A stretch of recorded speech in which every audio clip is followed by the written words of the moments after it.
Hello and welcome to the final ICBF and Teagasc Breeding Week webinar. My name is Sherlock and I am working on the Teagasc Dairy Gold Joint programme. Today, Bryan Kingston from ICBF will be speaking about recording heats and AI serves and how to monitor performance during the breeding season. I'll hand over to you now, Bryan. Perfect. Thanks very much. I'll just share my screen there. Perfect. Hi everyone. Look, thanks for tuning in there this morning, and look, thanks there, Emma, for having me on there this morning. So look, my own name there is Bryan Kingston. I work in the Herd Plus office. So this morning there now, I'm just going to go through, I suppose, how to record heat in the iServe, I suppose, on the ICBF database, and I suppose also as well how to monitor, I suppose, your performance there during the breeding season there as well. So I suppose first of all, look, there's a few different things farmers can do there, I suppose, before generating the weekly fertility report. And again, I suppose just to make sure the report is as accurate as possible before you start kind of, I suppose, looking into it in detail there as well. I suppose, look, the first thing there as well, I suppose, is just to make sure, I suppose, all the SIRs are up to date, especially if you're a DIY herd, just to make sure that everything is up to date as much as possible before generating the report as well. And I suppose, look, just to, I suppose, bring it back a step, why record SIR data? What are the benefits of it, I suppose, from the farmer's point of view for recording it? So I suppose, look, there's a few different things there. So I suppose, look, first of all, look, it'll give the farmer their expected calving dates as well. So again, look, these expecting calving dates, look, they'll appear there on the various kind of, the various profiles and reports as well there for farmers. So again, look, it'll allow us to generate kind of, expected calving dates for farmers as well. And again, for them, I suppose, also to appear on the dairy pocket notebooks there as well. So look, that's a really, I suppose, a key benefit there as well for the farmer. I suppose another thing then as well, look, I suppose getting that insemination data, getting that SIRV data as well, that's really important there as well, again, for the purpose of genetic evaluations as well. So again, for calculating fertility and gestation lengths and whatnot as well. So all that data plays, I suppose, an important role as well for that genetic evaluation point of view as well. So also then as well, I suppose, look, if you're on a, if you're on a technician service and, your technician's handheld or app, and that's linked up to the ICBF database as well. So again, all SIRs from the app or from the technician handheld will transfer automatically onto the ICBF website there as well. So again, if you're a technician, he comes into the yard, he enters the SIRV details on his handheld. The following day, then that information then will appear there on the ICBF database then as well. And I suppose, look, another thing then as well, look, if you're using a stock bull as well, look, stock bull serves as well, they can also be recorded as well, again, by just entering in the bull's tag number as well and saving that as well. But look, as well, I suppose, look, a really important benefit of it as well, look, it'll give the farmer kind of really accurate fertility reports as well. So again, it allow them, I suppose, again, to check how your cows are performing on a weekly basis, compare them to national average, to benchmark them to see how are they performing. So look, again, it allows you to track kind of on your, I suppose, your herd's kind of 21-day submission rate, your 42-day submission rate, and again, look, help to identify, any problem cows, and again, to take appropriate action on them if needs be as well. But again, look, I'll go through that there on another slide there as well. So, I suppose, look, there's a few different methods, I suppose, how you can record SIRV data there as well. So I suppose, look, the first method that you can record it, again, we have kind of a couple of ICBF apps there as well. So again, you can go into the Google Play or the App Store, go in and download that ICBF mobile app. Again, that will help you and allow you to kind of record SIRs as they happen as well. So again, look, we have a really kind of good health and temperament app as well that you can go in and kind of record your AI SIRs in on that app as well. It's really user friendly. It can be done really quickly and easily on it. And look, you can see there the kind of the screenshot there on the phone there on the slide as well.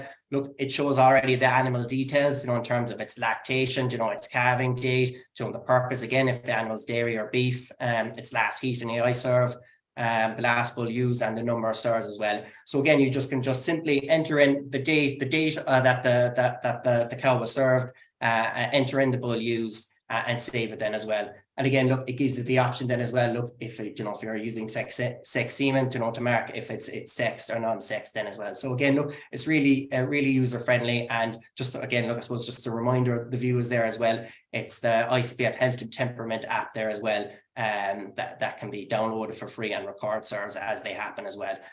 Look, another method there as well. Look, you can go in onto the ICBF website as well and record the serves as well. And I'll show you how to do that there in the next slide.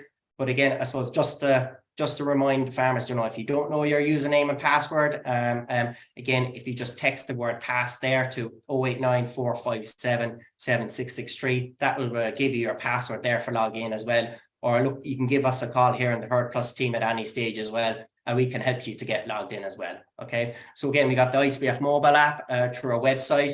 Another method then as well.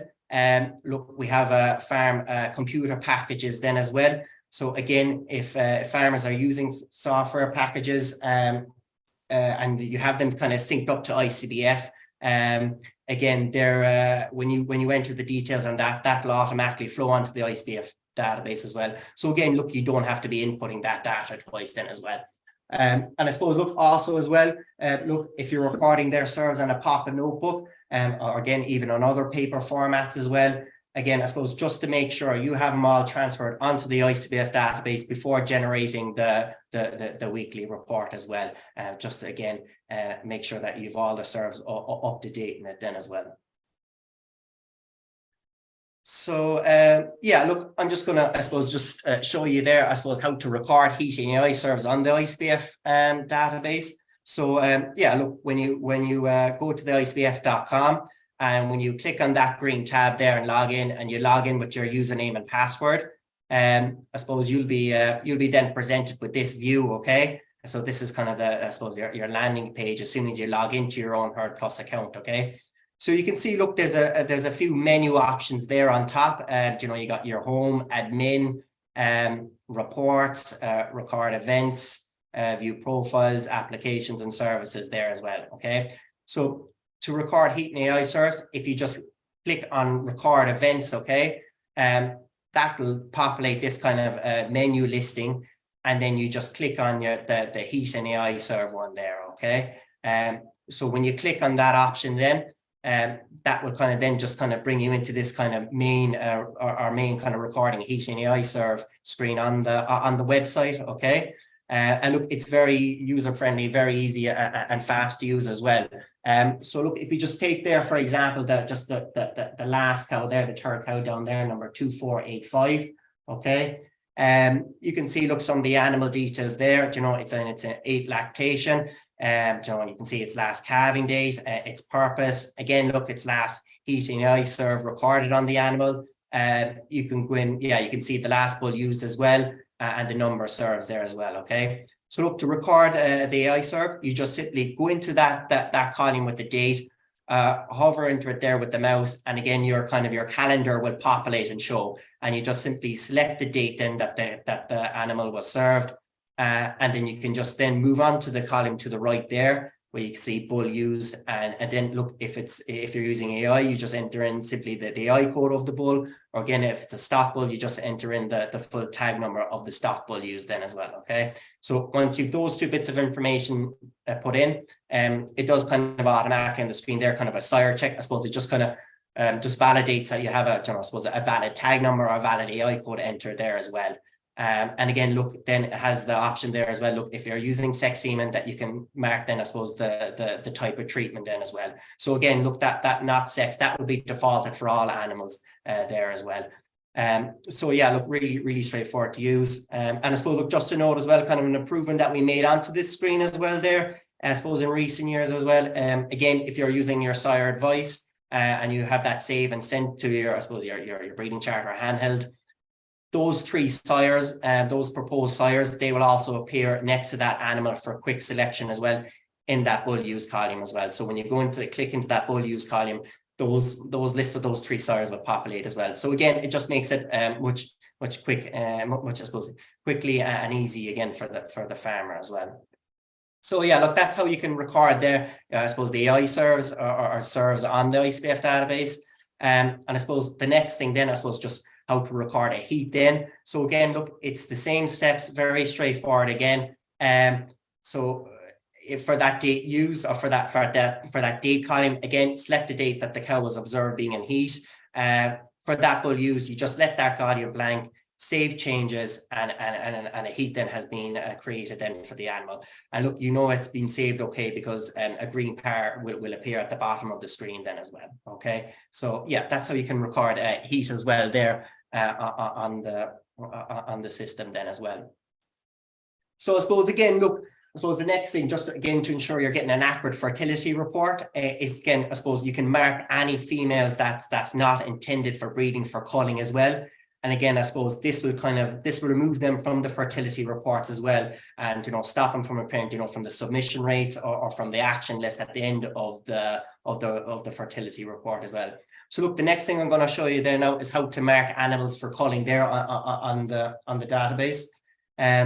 So again, when you're logged into your HerdPlus account, click on record events and click on their mark for culling, okay? So that will then bring you then to this screen.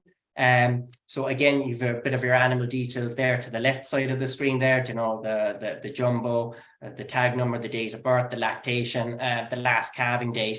And then to the right, then you can just record then its culling reason then, okay?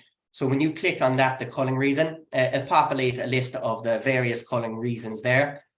So you can see there, look, there's infertility, there's low milk yield, there's age, there's confirmation, there's injury, there's lameness, there's abortion, and so on again. So you just select your culling reason, save changes, and then straight away, once you do that, instantly that animal then will be excluded then from the fertility report as well. Okay, so again, it's really important, I suppose, that you do that again, just to ensure that you have a good, accurate fertility report. Mark those cows for culling straight away and get them removed from the report. So I suppose, look, the next thing then, I'm just going to show you then now how to generate a weekly fertility report. So if you click on, again, from that menu item, if you click on reports and then just go to all reports, and that will bring you then now to this screen then, okay? So we have a list of our various reports there on the left-hand side, your calving, your EBI, your Eurostar report, your fertility report. So if you click on fertility there, okay, and if you click on the very last one there, weekly fertility, that will then kind of open up then into this screen there on the right then, okay? So I suppose just before you start to download it or generate the report there as well, I suppose there's two key things that you will need, okay? So you've got your calving start date and your mating start date, okay? So again, look, the mating start date, look, that'll be fresh enough in people's minds as well. It's only a few weeks ago, whereas the calving start date mightn't be so much. So again, you can kind of, there's a couple of profiles there you can use to help you identify those two key dates, okay? So look, for example, you can actually go into that fertility profile, again, kind of use the filter tabs or the filter options on top and filter out your calving start date and your mating start date for your animals to identify those two dates. And look, what I even find for my own herd there as well, I go into the record events and I go into record birth events and into that screen, and it shows, I suppose, the list of cows that have calved in my herd there for 2023 and pick out my calving start date from that profile as well. So look, there's a couple of profiles there as well to help you identify that calving start date and mating start date really quickly and really easily there as well, okay? So look, once you've inputted those two dates, you see that blue tab there, download report on the slide. So you just click on that and the report then will start to download. And look, generally it's very fast, 1 to 2 minutes. That report will generate and will open up into a PDF. So yeah, once you open it up, I suppose this is what you'll be presented with then. I suppose this is just kind of an overview slide here of the weekly fertility report. So we kind of have it broken down there into kind of 5 different sections. So you've got your calving summary data, you've got your current herd submission rate, and you've got your key performance indicators. We've got kind of a new addition that we've added there into recent years there, kind of the equal usage of bulls, and have that kind of broken down into 3 subsections then as well. And then the last part of it, then we have kind of an action list then, okay? So I suppose if I just kind of just zone in there for the next few minutes into the, I suppose, the different parts of that weekly fertility report. So yeah, for this example, the first part of it there, you got your calving summary data. So again, look, it just gives you your calving start date there, what it was for your herd, broken down then into your cows and heifers. So for example, there you can see for this herd, the herd calving start there was the 11th of January. And it also shows then your median calving date then as well. Okay. So again, on which 50% of your cows and heifers have calved, as a percentage of the total dairy calvings as well on the report as well. And then yeah, underneath it again gives your total dairy calvings in the herd then as well. And I suppose look just to the right of it then as well, which is really useful as well. Again, it just kind of gives you your spring dairy calving pattern then as well. So look, you can see for this herd, okay, it had 35 cows that calved in week 3, so 22% of the herd. In week 6, it had 76 cows calved. So again, 47% of the herd had calved by week 6. And then by week 9, then you had 124 cows that had calved, and so 77% of the herd. And again, look, like lots of the different metrics throughout the report, you can benchmark them against, I suppose, what are the top 10 or top 15% of herds are doing. So in this case, you can benchmark those percentage figures against the top 15% of herds then. So again, the top 15% of herds there for week 6, they have 80% of their cows calved there as well. So look, it's really useful benchmark there as well. So I suppose the next part of the report there as well, again, this gives just the current herd submission rates, gives you kind of a good, I suppose, a picture here, a visual picture of how your herd is performing. So you can see, look, that kind of dotted line there, that's your kind of target submission rates there. So you can see there by week 3, your target submission rate there, your 21-day submission rate is 90%. And that kind of that solid line there on the graph, that's your own herd's targets, your own herd submission rate then as well.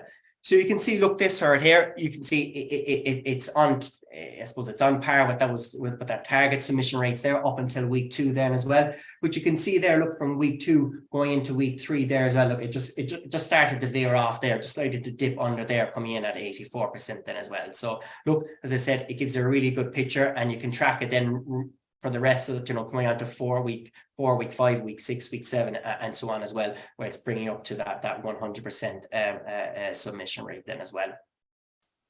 So I suppose just moving on to the next part of it then, look, we have the key performance indicators then, from your 21-day submission rate, your 42-day submission rate, and your cows calved that have calved more than 30 days and not bred as well. So again, look, this herd, this 21-day submission rate for this herd, again, it's 84%. You can kind of then benchmark it to the national average, which is 66%. Look, the bottom 5% of herds were at 19%, and the top 5% of herds then were 89% then as well. So it gives a really good picture of where your herd is at. And again, we have it kind of repeated there again for the heifers then as well. So again, look, this herd has a 97 submission rate there for its heifers. And you see the national average there as well, coming in at 73% then as well, okay?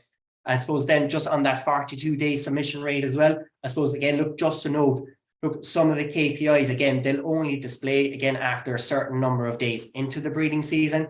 So, for example, look, that 42-day submission rate, again, that figure will not show for your herd if the report is generated before those 42 days. Those figures will be blank, just to be aware of it as well. Now, you can still run the report, but those 42-day submission figures will be blank as well, just to be aware of that as well. And look, that third KPI then as well, look, for this herd there, look, coming in at 15% there, and that national average there coming in there at 27%. So yeah, I suppose just onto the bull usage part there of the report as well.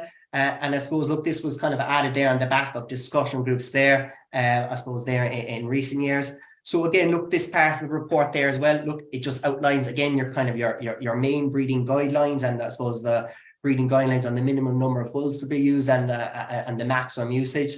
So again, look, this report will help you in this regard, again, to ensure, that I suppose a team of dairy bulls are being used equally during the breeding season.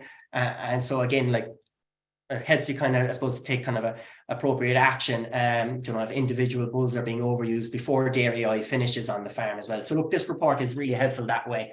And again, I know it's been something that's kind of been highlighted, throughout the week. And again, it's something that can't be highlighted enough again, it's just, you know, that importance of kind of using a team of bulls and equal usage. Because again, if you overuse in certain bulls and they fall or they drop an ABI, then that genetic merit of the progeny will also be affected again. So again, by using a team of bulls, it minimizes the risks. You know, some bulls go up, some bulls will go down, but it'll even out and result in an overall, a much higher overall reliable bull team then as well. I suppose, again, look for that maximum usage. We're saying, again, no more than 15% of mating should be to any one bull. And I think nationally, and Dan presented there yesterday, nationally, that figure is about 34%. So percentage of dairy calves born in herds to one individual bull is coming in at about 34%. So that figure is too high. And look, it's definitely something that needs to be, that we would like to be improved on as well. So I suppose that, look, that previous bull usage table there, the first part of the report there as well. Again, look, that's just including, I suppose, the bull team size and the percentage usage for the most used dairy bulls in your herd for the last 2 years. So you can see, look, for example, in this herd in 2021, okay, the number of dairy AI bulls that bred the 2021 born dairy calves was 22. And this herd had 16 dairy calves. So again, that includes males and females. So 16 dairy calves born from one individual bull there, okay? And you can see then out of all the dairy calves then born in 2021, 12% of them were bred to this bull as well, okay? I suppose, look, just for the table underneath then as well, the dairy AI bull team guidelines as well. So again, look, this table, it just outlines the breeding guidelines again on the minimum number of bulls to be used on your herd and the maximum bull usage. So again, look, for this herd, you can see, look, that herd size there is 239, and that minimum number of AI bulls that this herd should be using is 11, okay? And obviously, look, that number increases as herd size increases then as well, okay? And I suppose, look, just to the right then of the slide there as well, just that AI bull usage, that table there, and look, that's a really important table there as well. Again, look, it's just including details of the dairy bulls used since mating start date, you know, from when you've been generated that weekly fertility report. And again, look, it's just outlining, I suppose, the number of sires of each bull and the percentage of sires of each bull, I suppose, from that total dairy AI sires figure since mating start date as well. So you can see, look, it's listed there. We have it kind of listed there from bulls from the highest to lowest on the number of sires. So again, you can see easily and highlight to you easily, see if any bulls exceeds that 15% maximum usage as well.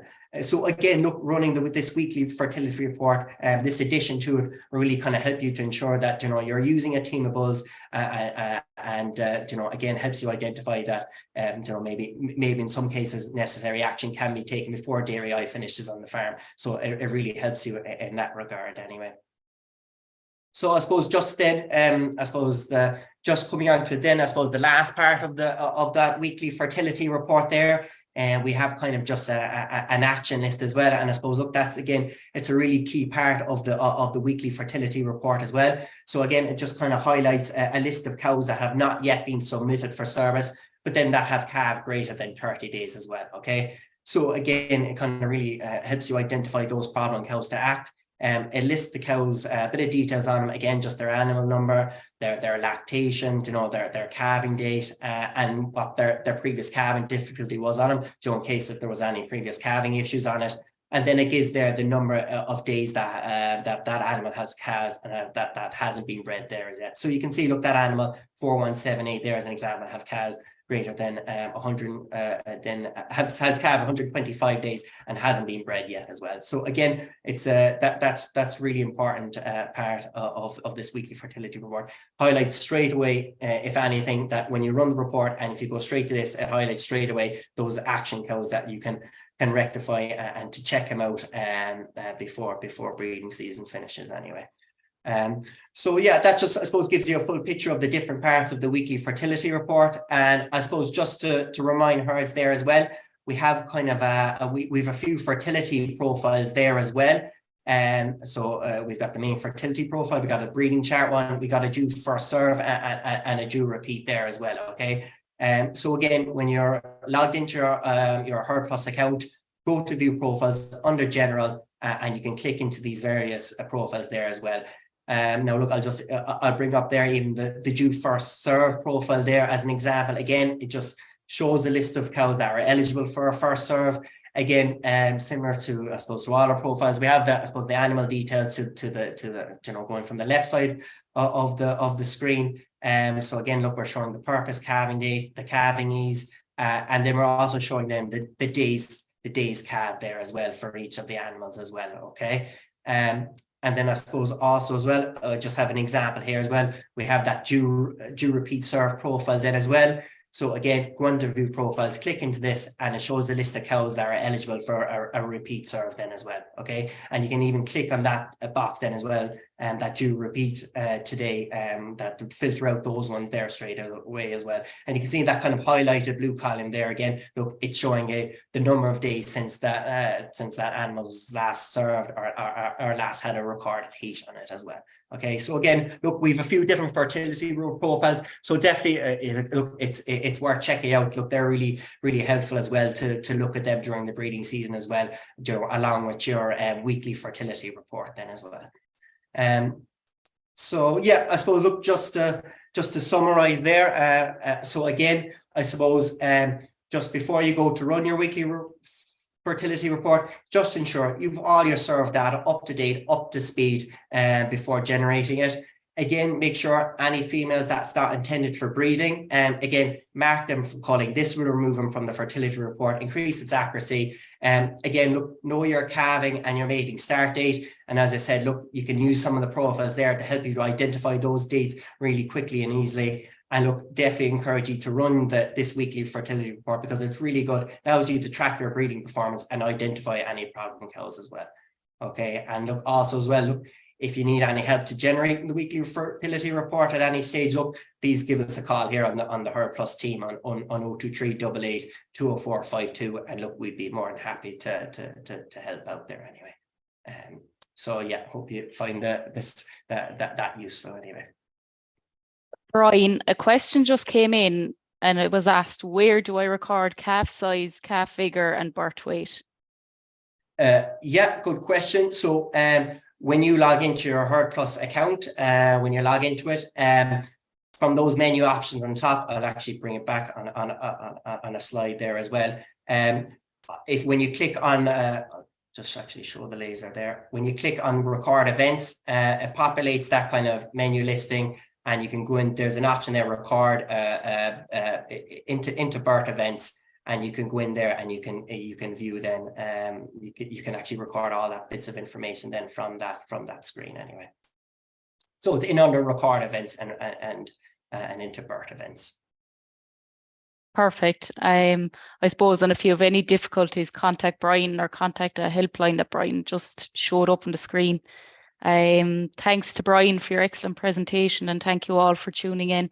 I suppose the 5 webinars from throughout the week will be posted online over the next coming days.